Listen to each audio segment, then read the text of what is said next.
Hey there, and welcome to That's Audacious, where we share entrepreneurial stories from amazing leaders to inspire and motivate you to be bold, brave, and audacious. I'm your host, Lauren Clement, the brand navigator, here to share stories that make you say, well, that's audacious.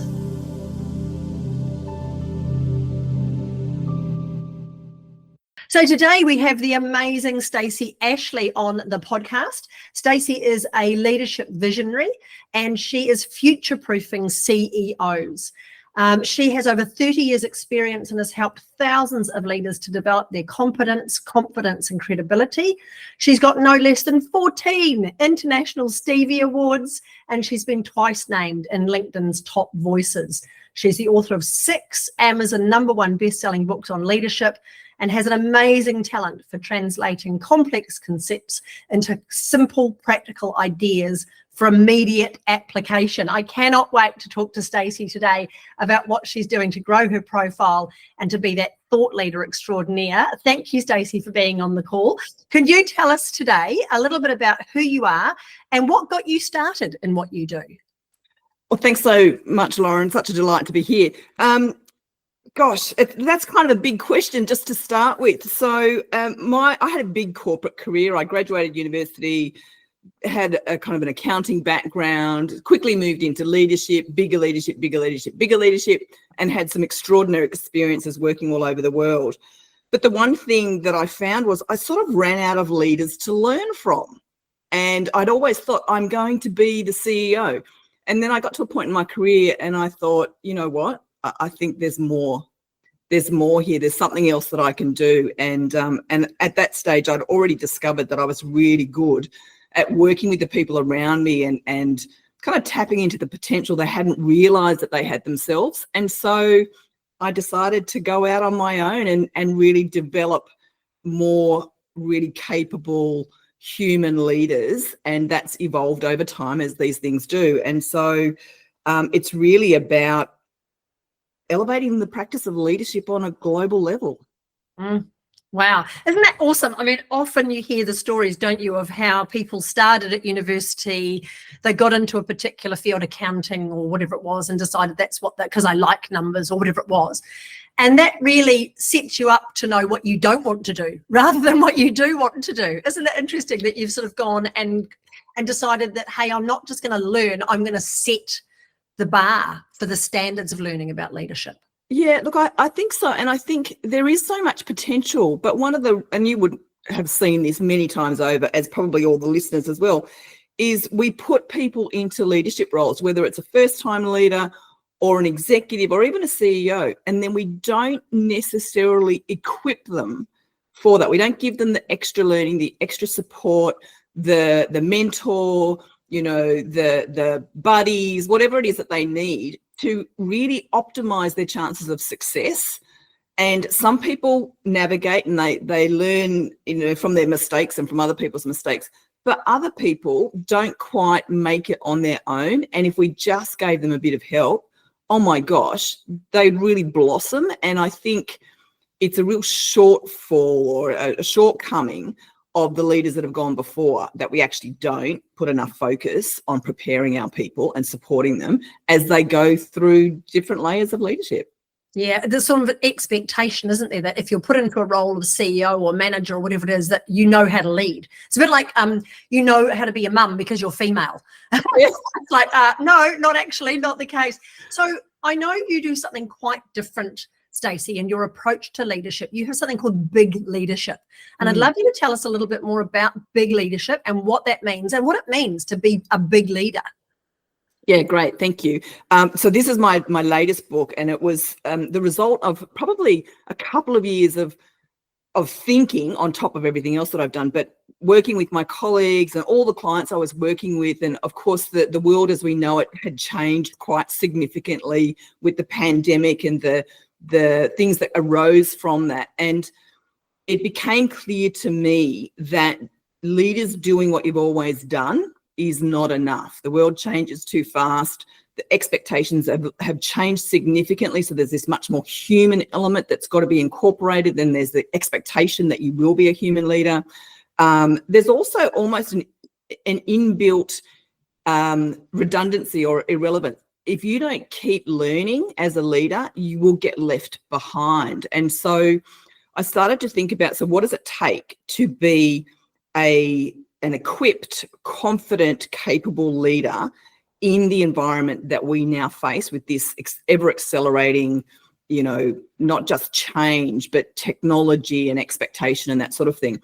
And so I came up with this concept of big leadership, and big being of significance with impact and influence, and having gravitas to know what's important, and then as a leader to step into that, to have big vision. So not just hope things will turn out, but to actually be proactive about creating the future, and to then to have the bigger expanded perspective of what leadership is and your vision for that, then to make the bold decisions that sometimes other people won't make, and to take the brave action to actually carry it through, because an idea is great, but until it manifests into action, we don't get a different outcome. And I think, really my concept, and when I wrote the book, big leadership is kind of a challenge to leaders. Like, you cannot keep doing the same stuff and hoping things will work out. You must be proactive.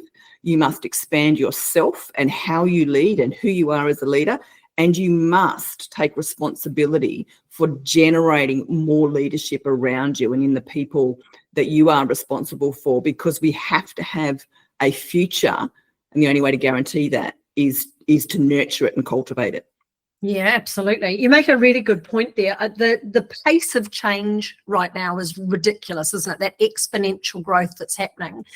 What would be some of your tips maybe to someone who's listening, who's a leader, to help them manage that pace of change? What are some of the things you give as like action steps for the people that you work with? Yeah, absolutely. So one of the things that I think we've got to be really careful about is, as a leader, we cannot be the expert in everything, particularly when that expertise is getting refreshed, every few months. You can't keep up with technology. You can't know everything that all of your people are doing. And so as a leader, you really need to develop your own, what I would call, universal leadership skills. And these are the skills that allow you to lead humans through situations that you don't even know what they are yet. So to be able to bring people together to solve problems, to create options and opportunities, to foster collaboration, and to keep showing up as your best self. And so I think it does start with self. That's where all leadership starts, is with you. And so the first thing that I get a lot of my leaders to do is just take a look in the mirror. What do you love? What do you like? What are you maybe a bit ambivalent about? And what do you think, actually, there's a bit of a gap there that I need to close, or there's something that actually I'm not really happy with and I'm going to address it. And once you have that baseline, then you can make choices about where you want to put your energy, or what kind of learning you want to do, or how you want to show up in future.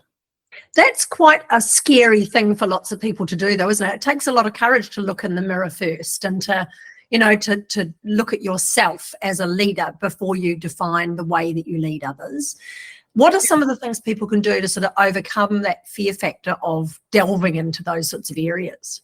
Well, I think the first thing is, be kind to yourself. Notice some of the good things. Everybody's got good things. Let's not just go straight to, I don't like that. Let's, really reflect on, what do you do well? What are you comfortable with? When do you shine? What are the things you enjoy doing? All of those sorts of things are great. And often as people, we forget to focus on those amazing positives and strengths that we have. So I think, firstly, it's to be kind and get a balanced perspective, and then to recognize that when you look in the mirror, it's just information. Right? It doesn't make you a good person, a bad person, or anything else. It's simply information. And then you get to choose what to do with that information. So it doesn't have to be, oh my gosh, I've got to completely, remake myself tomorrow. It's just information that you can then choose what's the opportunity for you. Yeah, you're so right, Stacey. Often we overlook the stuff that we do naturally, the stuff that we're born with, those skills and talents, because we've been using them for so long that they become our expertise. The things we do with the things we do with ease that other people find difficult. So we forget about those. That's a good point. So you talk about being of significance, being of influence, and having gravitas. So what's one of your biggest achievements or things that you're most proud of achieving as a leader? I read this question and I was like, how am I going to answer that? So the first thing I would say is, and it's kind of leadership, but as a parent, I am just super proud of the humans that I've raised. So my 2 children, I think, is probably one of my biggest achievements because they are good humans. And I think that's really what I aspire to be. From a work context or a career context or a contribution context, I think as a leader, for me, it's probably what I'm most proud of is I'm never quite satisfied that I'm there yet. So you know me, Lauren, I'm a big learner, and I always want to be experimenting with, what works, what else, what next. And so leadership and learning for me are sort of, they go together. And I think if as a leader you stop learning, then you probably stop leading at that point, because we've always got something else that we can learn about, because that means we have more to offer and more to contribute. And I think as leaders, really, if you think about the concepts of servant leadership and that sort of thing, is we are in service to growing other leaders, to supporting our people, to contributing to our communities and that sort of thing. And so for me, I think that learning piece is kind of integral to me continuing to be able to achieve and contribute. That's awesome. That when you stop learning, you stop leading. That is an absolute outtake for this particular episode of the podcast. That's such a big lesson. I'm Lauren Clement. I'm the CEO of the Audacious Agency, and you're listening to the That's Audacious podcast. You can listen to more interviews like the one we're having today, where you can find your favorite podcasts. Just look for That's Audacious podcast. Now, Stacey, one of the things I've noticed you've done, and it's part of your fabulous bio, you've won no less than 14 Stevie Awards. I'm sure there are other awards and accolades you have as well. But why did you enter awards, and what have they done for you? I think for me, I was sort of reluctant, I must admit, initially to enter awards. And I think firstly because I didn't really understand how they worked. And now I know there are some awards that really are very tokenistic. They're not really based on anything. And then there are other really legitimate, comprehensive, well-judged and assessed awards. And for me, entering those kinds of awards does a number of things. The process is amazing because often as an entrepreneur or a leader, when you've got so many things going on in your portfolio, you don't tend to reflect in detail about the journey or the progress and all the things actually that have happened along the way. Yes, you're on the right trajectory, but I think the award process really allows you to reflect and recognize for yourself and your team and your business what's actually happened. And that also then, in turn, actually just that process helps you to understand what might be next or where you should be going next, because now you've got this really good understanding of what's worked in the past and those sorts of things. So I think that's the first thing that I would say, for me was a really good opportunity by entering an award to go through that process. I think the second thing is I'm very clear that I work well with positive feedback. So for me, an award process creates an opportunity for that recognition, as when it's well deserved. And I think, so that has a personal outcome for me, but for the business and what we're trying to do on a global scale, to get that international recognition like the Stevie Awards, to know that you've been judged by a global panel of people who are experts in the area, against incredible other candidates in the category who are doing amazing things. I think that just creates an opportunity for just great positioning, great branding, great credibility, validation that what we do is important. and that real recognition on a global stage that we belong there. There's so many things. And I do get people, they say, what's a Stevie Award? And so then I get to tell them. And that's a great conversation starter, if nothing else. So there's just so many upsides of going through the award process. If you're lucky enough, not lucky, if you deserve to win and you get recognized, then that's just a bonus, and it comes with lots of other things. But I think, yeah, I haven't entered the Stevies this year, but I'm sure to do it again in the future. I just think there's so much value. And of course there's networking and, connection and all of those great things that come along with anything where you're exposing yourself to new groups of people or new opportunities. And that's part of big leadership as well. Got to put yourself out there. So yeah, I think awards for me I've got a very generous return on many levels.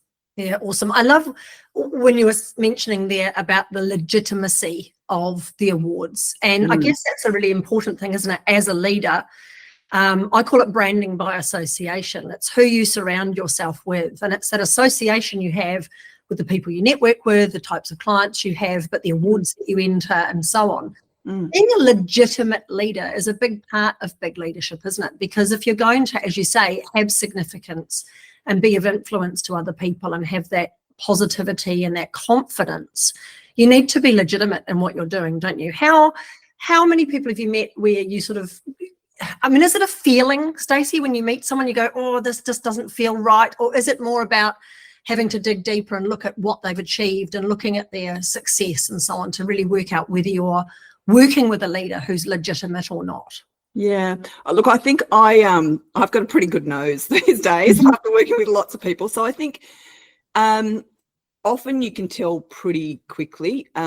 I come across people who I would describe as leaders who are placeholders on an organisation chart. They've managed to navigate to quite a senior role, but really all they're doing is filling the spot on the organisation chart. Are they actually making a difference? Are they really embracing the responsibility of leadership? Or are they just sort of going through the motions?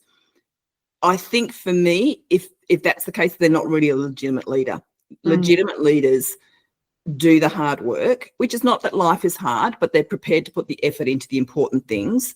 They take real ownership and responsibility of their leadership. So they're quite proactive and conscious about those responsibilities. And I think you can tell pretty quickly in conversation if people really are not doing that. Yes, for some people they've got a great facade and you do need to dig a bit deeper. But I think it becomes pretty obvious pretty quickly whether someone really is stepping up or making the effort to try and step up. And if they're not, it's pretty clear. Yeah, I like that. And the idea of not just being a placeholder on an organisational chart, but being a placeholder yourself and not actually taking the proactive opportunities, as you mentioned, to take ownership is a really good sign of that. So, Stacey, we're going to wrap up the interview. It's a very short interview that we have. They're called 20-minute interviews because it's communication. You can listen to this podcast while you are on the train, on the bus, going for a walk, walking the dog, to learn something from our amazing guests. If you could go back, Stacey, and give yourself some advice as a younger you, what would you tell yourself? I thought about this because I get asked this kind of question a lot. I'm not sure that I would give myself particular advice because what I've done has led me to where I am. But what I would say to everybody else is believe in yourself, know you've got strengths, pursue your passions, get support, all of those things, which I think I probably did for myself. So is there something major I would have done differently? No. Could I have done things more quickly? Possibly, but I might not have ended up here. So, but I think, the classics of believe in yourself, get the support, keep learning, always hold true. That's awesome. And that's a big message of the whole conversation we've had today, is that leadership is a journey, isn't it? And it's a journey for each individual to have.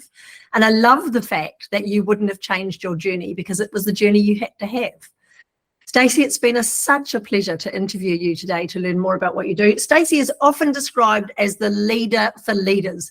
So if you want to reach out to Stacey, you'll find her contact details underneath this podcast or the blog to reach out and talk to her. You'll find her amazing books available on Amazon, and you'll be able to hook up with her on social media, LinkedIn, etc. So please follow Stacey, learn about what she does, and learn about the ability to learn your way to leadership. I think that's just been such a great and awesome message today.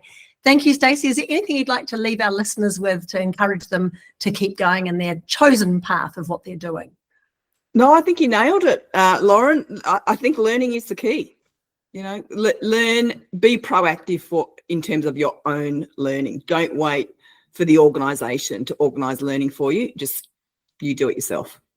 Brilliant. I love it. Thank you, Stacey. It's been such a pleasure to interview you today. Thanks so much, Lauren.